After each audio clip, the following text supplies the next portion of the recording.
International TV-ի եթերում ամերիկյան երեկոյան լուրերն են, ձեզ հետ էմականն է, բարև ձեզ։ Ամենակարևորի մասին տեղեկանանք միասին։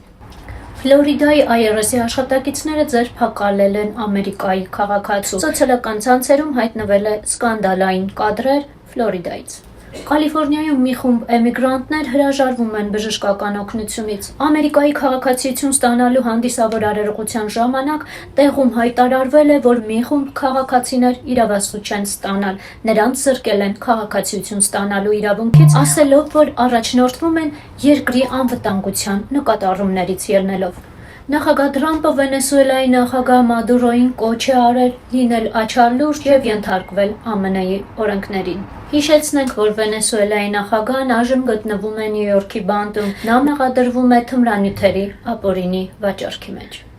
Համացանցում է հայտնվել սկանդալային տեսանյութ, ըստ որի Ֆլորիդայում ոստիկանները կանգնացրել են կնոջը եւ ասում են, որպեսզի նա իջնի մեքենայից, կինը աղաղակում է եւ ասում, որ նա Ամերիկայի քաղաքացի է։ Համացանցում տարածված ձայնագրությունների մեջ լսվում է, թե ինչպես են ոստիկաններն ասում, եթե նա չիջնի, նրանք ստիպված են ջարդել մեքենայի դռանապակին։ Ի վերջո ոստիկաններին հաջողվում է դուրս բերել կնոջը եւ պարզել, որ նա իսկապես Ամերիկայի քաղաքացի էր։ Ըստ ոստիկանների, նրանք գործել են օրենքի սահմաններում։ Ամբողջ խնդիրն այն է եղել, որ կինը մեքենան վարել է առանց վարորդական իրավունքի առկայության։